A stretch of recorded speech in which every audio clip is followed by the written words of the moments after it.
Joining us today for a guest conversation is Stephanie.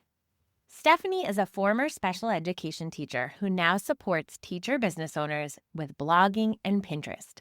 She's the creator of Bring Your Own Traffic, a course that teaches a streamlined and realistic strategy to get more eyes on your products, leveraging the power of blogging and pinning.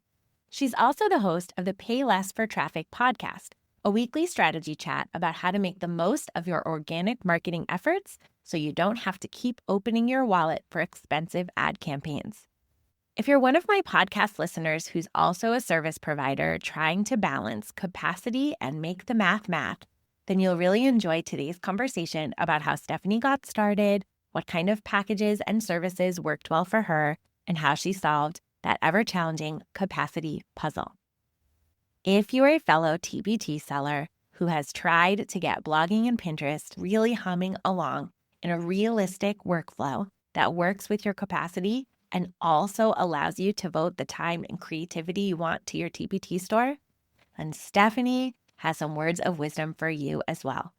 Stephanie comes to us from the full-time blogging world where people make a living with just their blog, with no TPT store and no printables. And she really sees the unique challenge that TPT sellers have where they want to pour all their creativity into their printables business and also leverage the power of organic traffic with their blog. Stephanie sees incredible potential, knows that the sky is the limit, and she's also extremely realistic and down to earth. We're all pinching our pennies tighter than ever, and Stephanie is going to stretch your dollar bills farther than you ever thought was possible and really pump you up about the potential of organic traffic in your teacher business. You're listening to Your Win-Win Teacher Business, a podcast for teacher authors who want to make a big impact in the world for teachers and students and have fun doing it. I'm your host, Janice Cook, here with a pep talk to start your week off strong. Some seasons of running a business feel hard and sticky, but it shouldn't feel like that all the time. Let's make your business a win-win together. Stephanie, thanks for joining me on the podcast today. Oh, thanks so much for having me. I'm so excited to chat. For anyone who is new to your corner of the internet, will you let people know how you got started in the world of teacher business?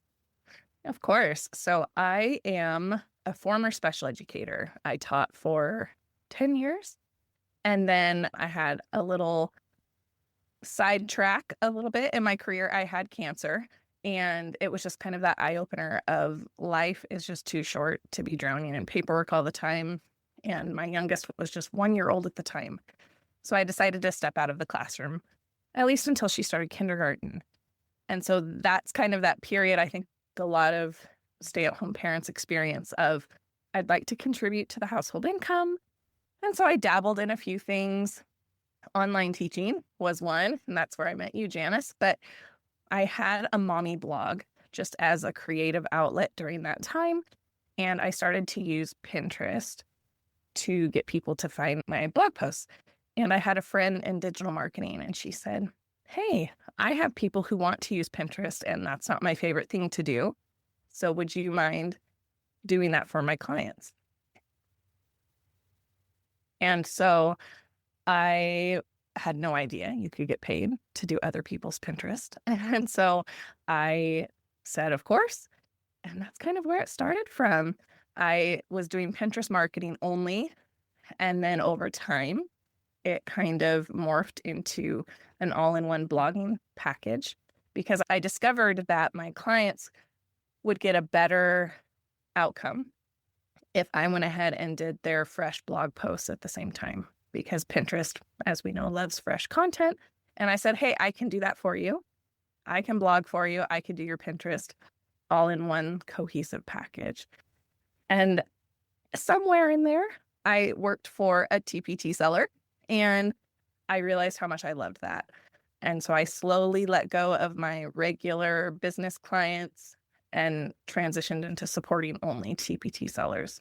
Yeah, I think you're right about the stage of life that many of us start learning about the world of online business. When my oldest went to kindergarten, that was when I stepped out of the classroom. I was going to be teaching in the same school district she was heading into, and that was too complicated a role. And we intensely felt that we needed more flexibility to make that work. So I can totally resonate with just the need for more flexibility and that curiosity that it brings, that there's just so many ways to make an impact on the world with the internet. And we can still be involved in education without being in the classroom. So it's so interesting to hear how your timing went down with your kiddos. So you came from the blogging world without printables, right? Like the full-time blogging where like a blog is the income source. Is that correct? Absolutely. And to this day, that is still my goal, is just to have that passive traffic machine over on my website, but had freebies and things. List builders, right? And I am going to start taking what I've seen working in the TPT space and apply that to my own neglected mommy blog over here in the corner. I think it's so exciting because a lot of people in the TBT space, we have our printables that we know and we love and we care for deeply, and we're looking for ways to bring traffic to them. And your perspective is so refreshing because there are people who just have the blog without the printables who are making really incredible money just pairing together organic traffic. And it's like, wow, if your blog could be its own income source and have these printables, it really does open up a really fresh perspective on the way to make the math. And so I think that your expertise is incredible to add to the voices in this teacher business space. I just think that's so powerful. So, in your business, as we compare it to classroom life, I can absolutely appreciate that there's less paperwork than in the special education teacher life. But was there ever a time that running a service provider business didn't feel like a total win win? Absolutely. So when I first got started, I was just so grateful. I was so grateful for the opportunity to help people with Pinterest marketing. And then over time, that word of mouth machine that we love so much, people started coming to me and asking if I could help with this or that.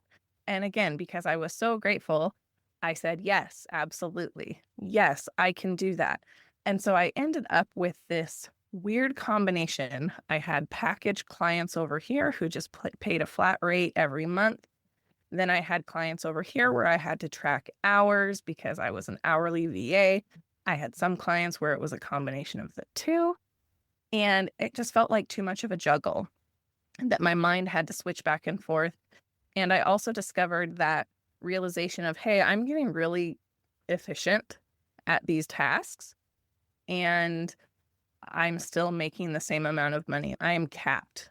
I only have so many hours in the day. And if I charge this much per hour, this is all I will ever make. And so I had to kind of have that just soul searching moment of, is this enough? And I also realized that I could support my clients better within a package. And so that's where I just kind of tried to figure out, well, how do I get out of this? How do I transition from this Burger King of sorts, I know you've called it that before, Janice, Yeah. into just having similar looking packages across the board? Yeah, I think as service providers, we want to be Burger King. We want to let people have it their way. If people already have identified a task that feels sticky that they don't want to do, and we have the skill set to help, we want to say yes and help them feel like they're drowning less. I never feel badly about the areas where I've said yes to packages that I no longer offer before, but it's interesting in that season where you have a variety of ways that you support people, you really do get to look at the transformation. Like which one of your clients is really winning and why? What is it about that package that's really getting them better results than someone else? Oh, well, there's parts of this that might be a win win for me, but there's also parts of this that might not be a win win for them. And you do feel a responsibility to move them into the package that other people are having the best transformation for, because we want to be good stewards of everyone's money and make sure that this investment they're making into their traffic is the shortest distance between 2 points. So I think that learning phase is really exciting when figuring out what the best way is to support people, because it's not your client's job. It's not a TPT store owner's job to know whether they should hire a VA or whether they should hire a specialist, and if it should be hourly or if it should be packaged. That's where you bring the knowledge because you've been there and done that, and you can really walk them through why one option is the right one. So you landed in hourly as your home or package based? What was the best way to deliver Pinterest and blogging services? What did you find in the end? I landed on package. And then I actually, like you were just talking about, I did discover that the best transformation for my clients came when I wrote the blog content for them. Yeah. And so I tried to do Pinterest only packages for people because a lot of TPT sellers just really want that Pinterest help. And they didn't really have fresh blog content going out very often. And eventually I had to say, this is not going to bring you the results that you're looking for to just keep making pins for the same content. And so that's when I did away with Pinterest only packages completely. And I just have my blogging and pinning. And then I do some other SEO stuff through packages. But Yeah, and I'm sure there's some hesitation along the way. A lot of people feel comfortable blogging because they've been doing it for a long time and they feel like they're okay doing that, or they want their blog to really be in their voice. Lots of people are nervous if someone else can really sound like them and seamlessly jump into their written content. But it is really tricky. If you don't have the fresh URLs, you can't make something work on Pinterest. And it does make a lot of sense to have the same person doing the keyword research in both places and tracking those keywords overall. I think that when it's not a streamlined workflow with the same person doing blogging and Pinterest, there's a lot of like duplicating of the same work. And that's not a win for either party. You probably get that like there's too many cooks in the kitchen feeling sometimes when a package isn't structured properly. absolutely. I've had moments where I've made a pin and I log in and I'm like, whoa, where'd that URL come from? And I've already created a pin and I don't want to get them in trouble with Pinterest because their spam filters have just gone crazy in recent years. And so, yeah, it can be challenging when there are too many cooks in the kitchen. Yeah. So I'm glad that you were able to find something that is a win-win. And even if someone didn't want to originally pass off blogging, if the shortest distance between 2 points to get the result they want is actually you doing both, I'm sure it makes people nervous. What's the best way to kind of test drive someone writing on your blog to see if they can write in your voice? What's the best way to enter into this type of a package? You know, that's a really good question. I think if you catch the name of someone who blogs, you could ask them if they were willing to do a handful of posts for you to just test drive it and deliver that through a Google Doc that you can then adjust to make it sound like you. So it might be a little bit more work up front, but I think you'll discover, hey, they actually did a pretty good job and I don't have to really edit it too much. And hey, this is amazing. And you might not be ready to hand over like a whole WordPress login yet. But yeah, a Google Doc can be a really good baby step if it's someone for the first time. Absolutely. Yeah, and that word of mouth machine is incredible. A lot of times if we chat with our colleagues and we say like, "Oh my goodness, how are you getting so much new content up on your blog?" Or "I really love the structure of your posts. Did you take a great blogging course?" And they'd be like, "Oh, actually, I don't write my own blog posts." I think when we get curious about people's content that we admire, we learn a little bit about how they're making it happen because none of us are really doing it all, even though it feels like that sometimes when we look around. Yeah, that was the big eye opener for me when I started working for TPT sellers was just seeing how many different aspects of their workflow that they outsource. And everybody does a different combination Yeah. because different aspects of this process light them up in different ways. And so it was fun for me to see all of the different ways that service providers enter the chat for these TPT sellers. Absolutely. And there are people who they'll make their product, but they don't want to do the marketing assets at the finish line. So someone else is doing like their covers, their thumbnails, and previews. There are people who love to blog about their products, but don't like to make them, right? And so different people are excited at different steps of the product process. I know photography was the first thing I hired out. I could take all the product photography courses. I just don't have it. I just don't get it. I'll never figure lighting out. It doesn't matter what I buy on Amazon. That's just not in my wheelhouse. But I would do like 5 other tasks to continue to be able to payroll someone to take beautiful pictures of my resources because they matter and it really does help. Do you think that blogging is something that most people can learn to do on their own? Or do you think it's one of those services like photography for me where they're probably just going to always have to hire it out? I think that blogging is a learnable skill. And it's one where there's a spectrum. You can get on and just start writing blog posts, but then you slowly build your knowledge on, okay, SEO, I can learn a few things here. I can learn how to market it on Pinterest. I think what happens though is the more you learn, the more you realize, oh, there's a lot that goes into a blog post. Oh, this is really overwhelming. And then from there, you kind of have to decide, do I like this enough to learn it? Or do I want to go ahead and outsource it? And so, like for me, when I first started blogging, I absolutely never wanted to think about Google SEO. It was so intimidating to me. I had no intention of ever learning how to do SEO. And I actually didn't take a Pinterest course at first. I just could sense that Pinterest was a good idea. And so I think I used Google Draw. Oh my goodness. That's throwing it back. Yeah. So I was like making my pins and putting them on there. And then just with that tiny bit of experimentation, I was getting results. And I thought, oh, I need to actually learn how to do this. And so then I did find a course and I took that course, implemented some of the things I was learning, but those were also the glory days of Pinterest. So it took off pretty easily. But then over time, I did discover I really do need to learn Google SEO. Darn it. And so then I'd started taking courses for that and then realizing that the combination of the two is so powerful. I think it's such a good point to think about what really lights you up, because when you say this is going to be something that I keep an eye on, you really are deciding to keep up to date on it for the long term. And I know I started with a Pinterest course and then they closed. They were like, Pinterest keeps changing. We can't keep up with it. Good luck. And I was like, oh no, I thought you were going to be in my corner for the long haul. But that strategy didn't work anymore. So I was back where I started. And then I had a blogging course that came highly recommended that I took. And those blog posts, they did well. They still do well now.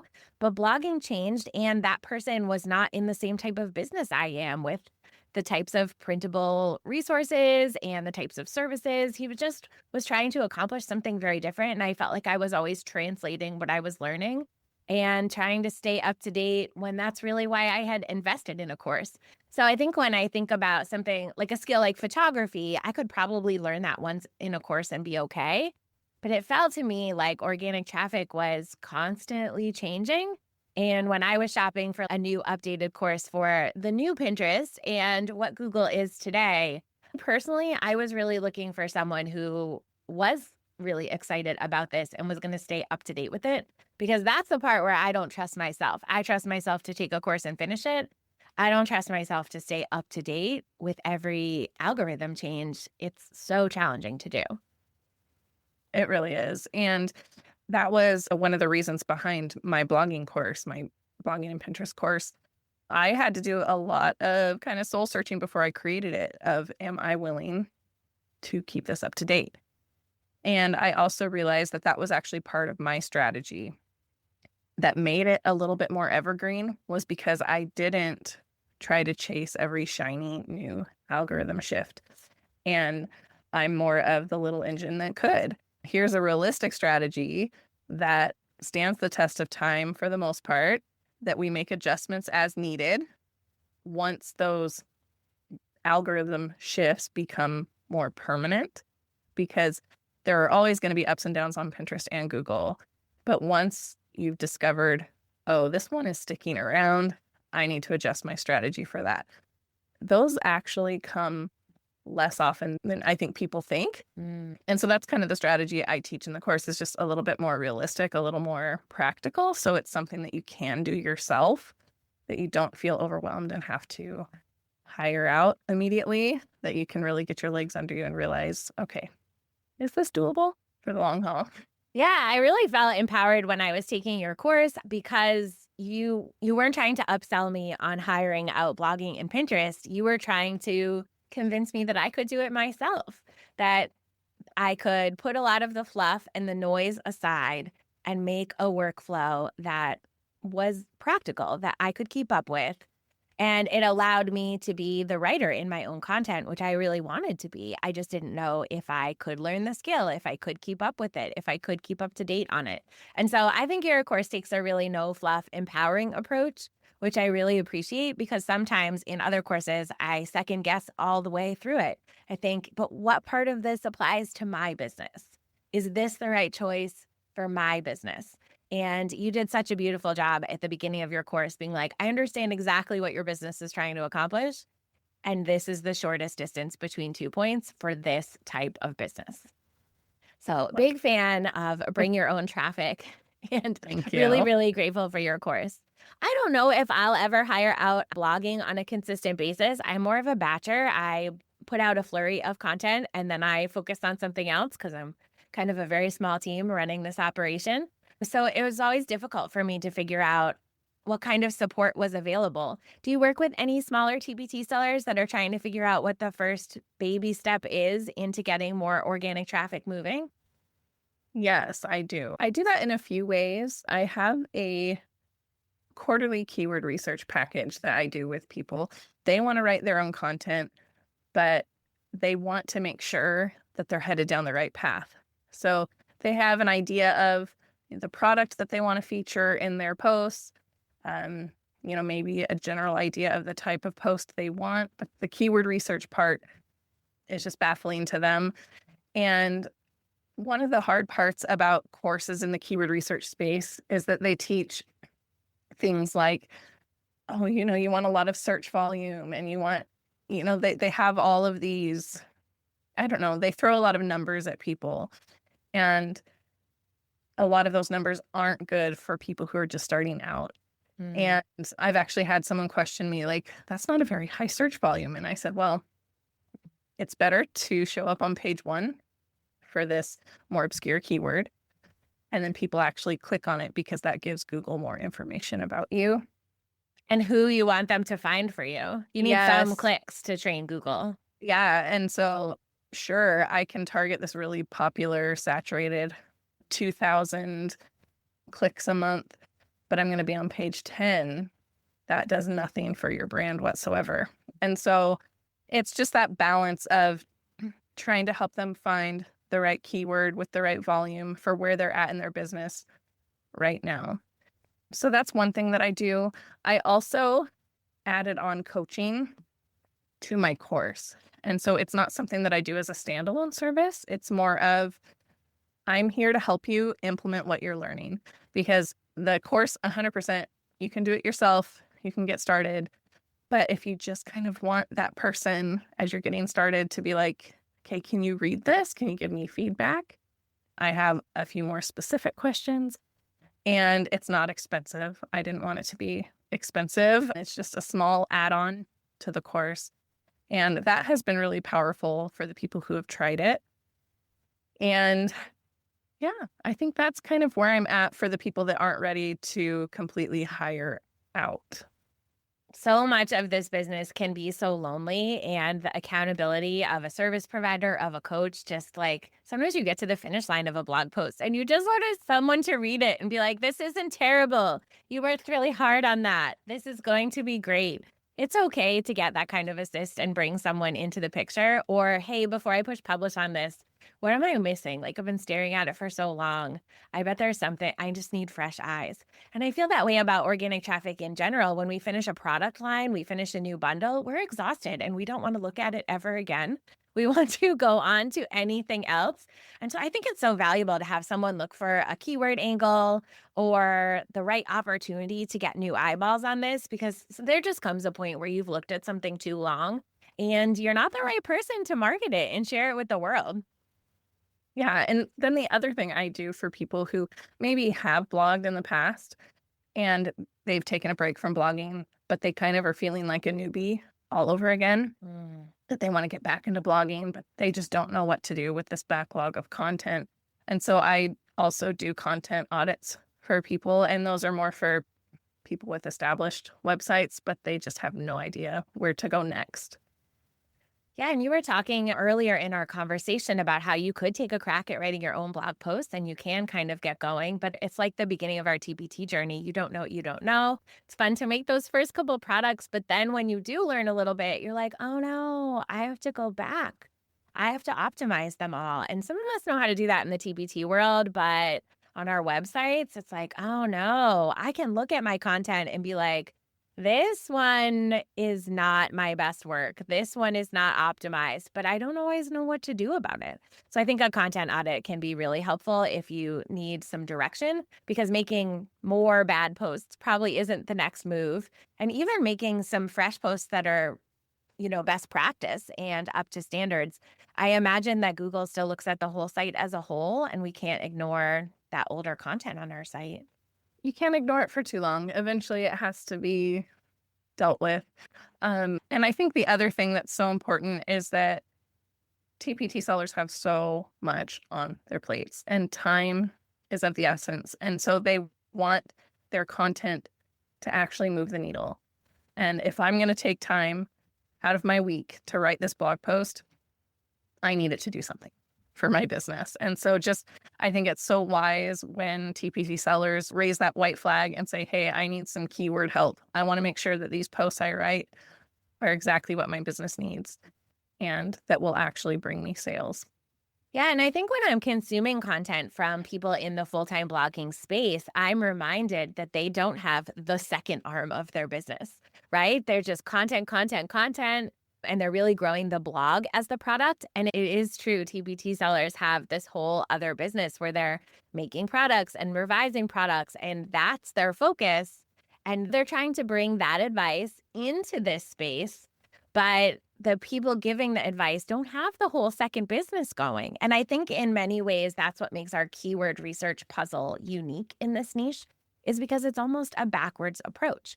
I hear the full-time blogging crew say, wow, I see a great keyword opportunity. And that's their reason for writing a piece of content. Whereas we have a best-selling product or an affiliate link or something hot off the presses that we want people to find out about. And I think you know how to find the keyword that will get our goal accomplished because we're not usually putting a post on our sites in the teacher business space because we saw a flyer of a keyword opportunity. Right. The other problem too is that I think a lot of sellers move into blogging and they're like, okay, I have this printable checklist and I'm going to write a blog post about this printable checklist. And the problem is that user intent for that printable checklist, it's possible your TPT store is ranking on page 1 for that product because that's user intent. Instead, for your blog post, you need to find something where products aren't on page 1. Instead, it's ideas and actual blog content. And that's how you cast a wider net, if that makes sense. Yeah. And so that's kind of the other hurdle that I think a lot of TPT sellers learn, that learning curve of how do I write a blog post, quote unquote, for this resource that actually matches user intent. And I'm not competing with my actual printables because Google's smart enough to know if someone looks for a checklist, they want to go straight to a printable, Yeah, and going back to your combo package, something that I've learned from studying with you is that often the clues to that user intent come from Pinterest. Pinterest is really looking for something with at least 9 ideas or at least 10 ideas. So you have 3 and Pinterest isn't going to care. So what can we do? And those are just things we don't know when we use a keyword research tool and it says hey, you should write about bulletin board letters. You're like, okay. But Stephanie knows how to get inside Pinterest and be like, if you don't have at least 10 options, Pinterest is not serving this up to anyone. And I think that's so valuable because what if I had written the blog post first and then asked you to pin it on Pinterest? You would send me right back to the drawing board. And it's just not efficient and it's not going to make either one of us happy. Yeah. And that was the disconnect that made me ditch my Pinterest only packages because I had these lists of URLs and I'm like, ooh, I can try my best to find a Pinterest friendly keyword. But at some point, you need the content ideas that will do well on both Google and Pinterest. And they do exist, but you have to dig for them a little bit. Yeah, and I think that's the beauty of your keyword research package too. Nobody wants to sit down to just write a blog post because they want to write one every week or they know they should. But if somebody like vets a keyword opportunity and says like for your domain and your store and your goals, this is the post that's next for you. Well, I'll clear my calendar all day for that task. It just makes you feel very different when you sit down to actually make time for organic traffic. And you've been in the teacher business space a little while. Do you think that organic traffic is enough in 2025 and beyond? Or do you feel like we have no choice but to pay for Facebook ads these days? I don't think paying to play is necessary. Some people will throw like $2 a day, $5 a day at just promoted pins just so that they can have an assigned ad person so that they can have that face at Pinterest if they do Mm. have a problem. So some people do that. They call it like an insurance policy, but they're not doing it for the actual traffic. And Facebook, no. Again, I have one foot in this space and one foot in the pro blogger space. And there Mhm. is like Facebook ad arbitrage and there's so many strategies, but I think that's more of a distraction for TPT Mm. sellers than it is a help. Yeah, and our time is so limited because these businesses are so complex. All that time that you sink and buying a course and learning how to set up Facebook ads and throwing money to test them, to learn the audience and find out what works. It's nice to hear that it's a choice. If you're interested in that and you're really pulled towards it, you can. But there are a lot of people who don't want to go anywhere near Facebook ads and paid traffic in general. It's just not what makes sense for their business budget right now. Yeah, and I never want to come across as like anti ads because they can absolutely speed up the process. But if the question is, are they necessary for growth? No, they are not. And you can save your money. It will be slower going in some ways, but overall, I personally don't think they're necessary. But that does not mean there's not a place with the right business and the right budget to really amplify their traffic with paid ads. Blogging and Pinterest can be so frustrating at the start because it is a slow burn. Like so many things in online business, you can't necessarily see if it's working or what the results are for a while. But I know that I've been at this for about 8 years, and it's so interesting to see those posts that I took my time on and did right from the start. Like they're still the ones that bring the traffic and rank consistently, no matter what I'm doing in my business today. So, whether blogging and Pinterest is a current focus or I went off and worked on something else, my dashboard shows the same optimized content. And that's just really encouraging to me. I feel like if I had an ad turned on and then I turned it off, the graph isn't as even and as consistent. So that's the blessing in organic traffic from my side. Yeah, I heard this really good analogy on a podcast recently. They were talking about the train of momentum. When you think about a train and all that engine warming up and all the work that goes into just getting that train to move just an inch or two down the track right at first. But then once it's moving, man, it takes a lot to stop that train. And I definitely feel like organic traffic is that way. That you do a lot of what feels like spinning your wheels at the beginning, learning all the things, writing the posts, making the pins. Eventually it becomes routine and you start to see the results. So then that helps you keep that momentum going. That's so true. And I know that I've pivoted over the years in my business, and I have some pins that are still taking off and some old content that I've tried to erase from the internet that I just can't because it was so optimized that it's still getting served up everywhere. It reminds me of the power of like keyword research and that it works. But I also really appreciate that your approach takes our time from the start to really make sure that our content pillars and what we're trying to be known for out on the internet actually makes sense. How far into your TPT journey do you think you should be before you really start being ready to make these decisions and start blogging? I wouldn't wait too long, but I do think that you need to have your TPT workflow down. You have to feel comfortable in what you're doing on TPT because if that's going to be the main arm of your business and your income, you want to make sure you have that locked in. I would always suggest buying your domain right away. It costs what, $13 a year or something like that to just own it. You don't have to do anything with it. Put it on auto renew though, because I Yeah. learned that the hard way. I have many ideas for websites and I buy the domains for that same reason. I just want to sit on it, when I'm ready, I'll build the website. And for some reason, one did not get auto renewed. I forgot to click that box and I realized that it lapsed. And I went to go purchase it again, and the price had skyrocketed because that domain had been previously owned. And Mm. so you want to make sure that when you buy and lock in your domain, that you auto renew that. But it's good to hear that you can lock in the domain and you don't have to make a website before you even know like which product line you're going to be known for and what people want you to make, right? That's a baby step that I don't think people told me about early in my journey. Yeah, because you get so much data about your customers and about your future blog audience by what they're purchasing. What are they looking at? Which products convert really well? As soon as someone sees that preview, they buy it, you know, and you also get data about your products that maybe don't convert quite as well. And you can kind of figure out, well, why is that? And could I solve that with a blog post, walking them through more features of that product? There's just a lot that you can learn about your audience, and that can inform your upcoming blog content. And without that data, you would be blogging a little bit blind, and you might have to go back and rework your content.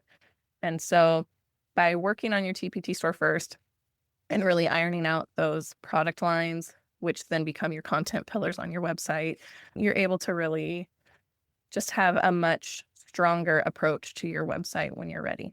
Yeah, and I know that because I had done a previous pivot, I started your course and realized I wasn't ready yet, that there were some big questions that I needed to answer before I could really keep going.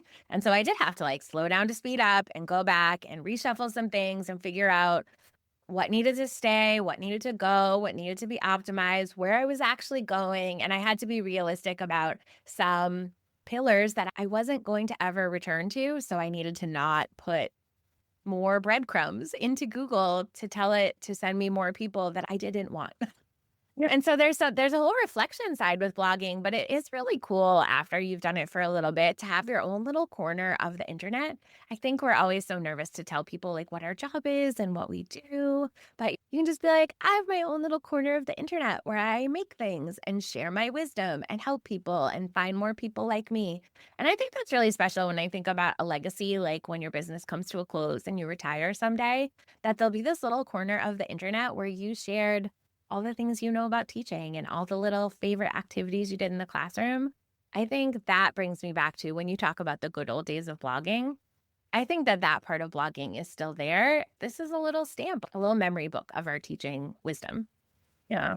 And I think the other thing that I would, recommend to people who are wanting to create that corner of the internet is that none of this has to be perfect. You don't have to have everything figured out. Because, I think with a TPT store, you're constantly learning and adjusting and changing, and you'll never feel like your TPT store is truly done and ready for your website. So when is my workflow ready for something else? Get your legs under you. You're creating, your marketing. You feel like that's doing pretty well. And then you're ready to add on another piece. And so for me, I would say pinning and blogging should be something you add onto your plate sooner rather than later, for sure. Yeah, that's really helpful to know. I think we hear so many things that were a big success for others and we try to do them all at the same time, but we really lack an order of operations to guide us and tell us like what do we have to take on next, and it can really make the capacity puzzle really tricky. I do have a good number of freelancing friends who follow this show. So, as you were transitioning from VA hourly work to package based services, how did you finally solve that capacity puzzle? Because every service provider friend that I know gets to that point where their calendar is maxed. They are working all the hours they have to work, and we're always like just shy of the number that we need to live on. It's like we all run into that exact moment. How did you untangle the capacity piece so that the math would math? So my capacity piece is challenging because, as you can probably imagine, one client, because I'm doing Pinterest marketing and blogging, that is a big part of their budget. And it's also a pretty big chunk of my monthly income. And yes, I can make the math by bringing on one more package. bring on one more package. And that represents a lot of words. And I refuse to use AI. And I feel like if someone's paying me to write words for their business, I am writing those words 100%. And so it was exhausting. And I finally just had to realize and just accept the fact that, yes, the numbers would be simple if I just took on more writing clients, but my brain can't handle that. That is exhausting. And my clients deserve the best. And so I naturally discovered what my limit was for words clients. And then from there, I said, well, then how many of these other packages would I need to have in order to fill in the gaps in the budget? And so I wouldn't say my capacity puzzle is completely solved. I'm not sure if it ever is because we go through different phases in our lives. Yeah. Like right now, the client load I have is perfect for summer, but I could use another couple of clients while my kids are in school. So Right. it's just that ever-changing puzzle. And I think at the heart of it, though, as freelancers, we're very client-focused, and we want to do what's best for the people who trust us inside their business. But overall, I just had to decide, and really, it was being honest with myself because I'm the kind of person I love to say yes. I love to help people and give them those transformations. But I finally had to just tell myself, Stephanie, you just can't do this much every week. I think there's 2 times of year that really help us get real about our capacity. One of them is summer, and the other one is the holidays, where, like, the words are hard. And so it is tricky because, like, I don't know about your bills, but mine are all 12 months of the year, and I know that teacher businesses feel this too, right? Like, during the summer, they still have to pay their mortgage, and also no one's shopping in the TBT search bar. So they have to get creative too. And so I think in that realm, the freelancing situation is a lot like the TBT product creation game because you do have to really plan how to spread out the work and spread out the income to make the math for all 12 months of the year. It also brings some great creativity though too. I know people who if the TBT search bar is open, they are excited to publish new products and optimize things. But once it slows down in the spring, they're like, that's okay. I have a list of neglected things that I know are important, and I would welcome some variety. And they go and they do a burst of blogging. They do a burst of photography. They do a burst of all those other things that they've wanted to do, but couldn't rationalize doing when the TBT search bar was hot. And so I think having some variety in your packages is a win for others because there are so many strategic ways you can support people other than just writing the words for them. But I think it's a win-win for you too, because we put services on our menu that we enjoy doing. But if we put too many in the same bucket, we don't enjoy it anymore. Yeah. Like it's work. We don't want the job to feel like work. Yeah. But also, when you're writing inside someone else's business, I think we take that responsibility even more seriously. And I want to show up excited to write words for a client. I want to show up excited to edit their podcast. I want to show up excited to dive inside their business and problem solve. And so we have a responsibility to make sure our capacity has us excited to open each and every project.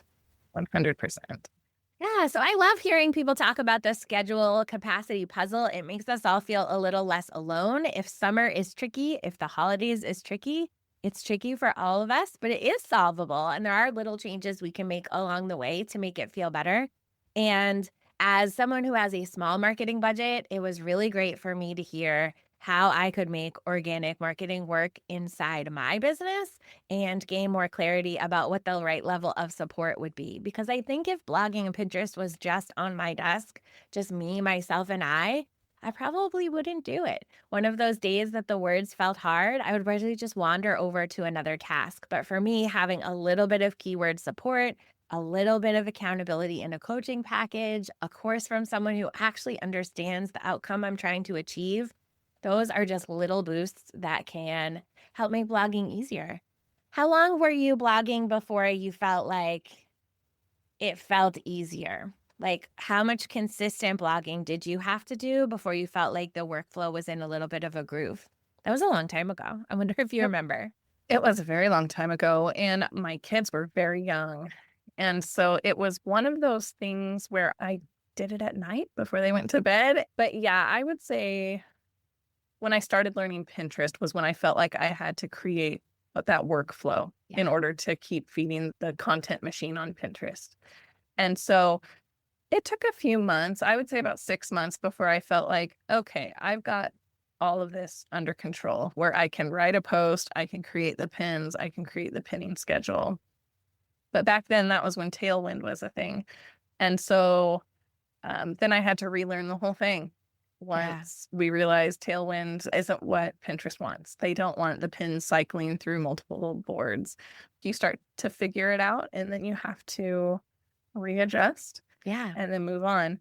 And so that was around the time I started thinking about helping other people.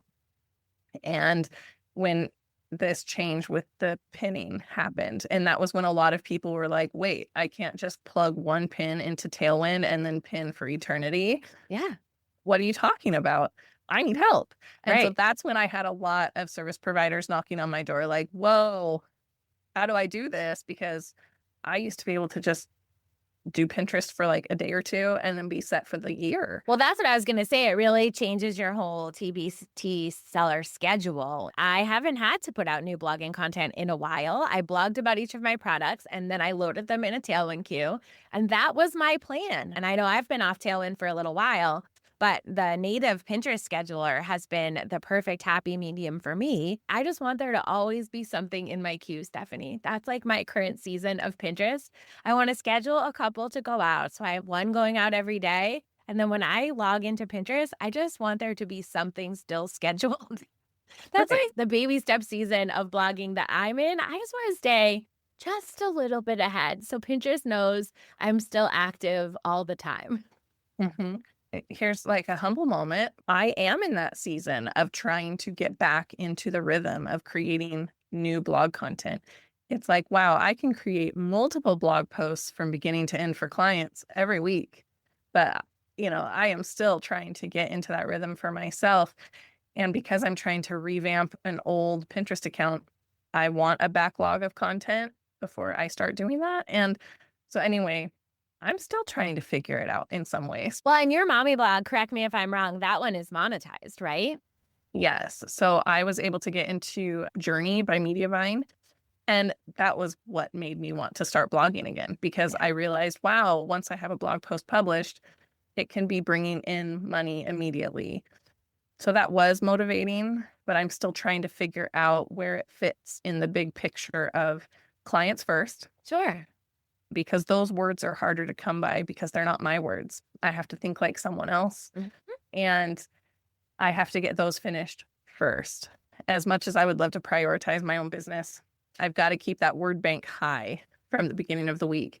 And so my blog posts wait till the end of the week. And sometimes it's just the motivation Hard. isn't there, or client work took a little longer than I planned, and I need to move into the weekend with my family. You're right there in the trenches with all of us. I can Yeah. relate. Yeah. And so that's the thing is I will never pretend to be someone who has it all figured out because really there is no way to say, I know blogging and pinning 100% and I'm an expert and I will never change because that's just not real.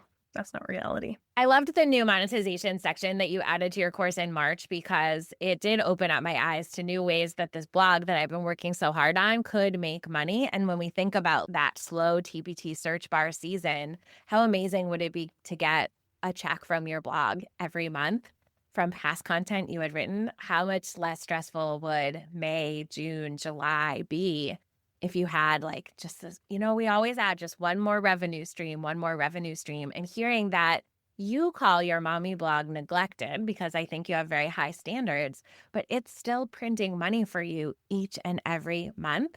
And those are the types of tasks that I will make space for on my calendar in 2025 is I'm writing this post today to bring traffic, to teach Google like who I'm trying to connect with, but also because I know if I get this post right, and I get it up on Pinterest in the right way, this is going to work hard for me for literally years. And I think in the TPT space, especially, we write blog content that we hope will convert, but we have to remember Google traffic is different. I mean, if someone wanted to buy a product from you, they would likely already be on TPT. And so your Google traffic is helping you cast that wider net. And some people will convert to a sale. Some people will discover your store. There are lots of different results that you can get for your business that aren't just purely sales.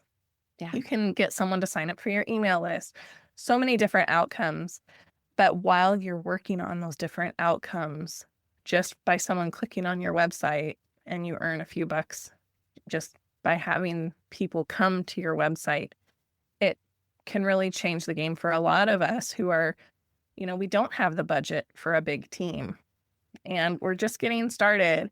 And so having that monetization can really make a huge difference. It's that long-term mindset that I really appreciate. I could have someone stop by in the TPT search bar, buy something right away, and I celebrate that, but I can't capture their email. I have no way to reach out to them again. And in some ways, I would rather them find me in the blog, jump onto my email list, and we can have a two-way conversation, and I can serve them in many different ways for a long time. So not that I'm going to turn away a TPT sale, because I'm not. But it's a more exciting journey for me to bring in people from the Google search bar who I could serve for a long time. I love that. Stephanie, if people want to learn more about organic traffic and all of the magic that you're sprinkling all over the internet, where is the best way for them to connect with you? Well, considering we're talking to your podcast friends, I do have a podcast and it is called Pay Less for Traffic. And the whole point of the podcast is to talk about how we can do this without opening our wallets for paid ads. And so we talk all about blogging and pinning. We also talk about popular things that people spend money on in this space. We have what's called the Let's Pay Less series, and we talk about whether or not we think those are essential for our budget right now. So that's a really fun way to keep in touch with me. I also do have a course like we talked about. It's called Bring Your Own Traffic. DIY evergreen. You can get it anytime. I don't open and close a cart because everybody's budget is different. And so whenever you're ready, you can find it. And I am on Instagram. I am more of a stories kind of gal, but you'll see me every so often on Instagram at Stephanie Royer Solutions. And I'll, of course, be a good podcaster and link all of that in the show notes. Your podcast is one of those that before I get to the end of an episode, I find myself going back to my computer to look at something because you always bring a new lens to look at the blogging game that I didn't even know. I remember the episode you talked about, like the broken link checker. I was like, what? I know nothing about this. I must immediately know if any links are broken on my site. It's just such a fun podcast. I find myself listening to episodes over and over again because they're just so actionable. But a 10-minute episode can bring me 3 new ideas to get me back into the seat of blogging before a new week. And I'm so grateful for the content that you share on your podcast. Oh, I love that. Thank you. Stephanie, thanks so much for sharing your win-win story today. Thanks so much for having me. Thanks for making this podcast a part of your day. Do you have a win-win teacher business story you'd like to share? Head to cookfamilyresources.com/podcast to find my guest application. I'll also leave that link in the show notes for you. See you in the next episode.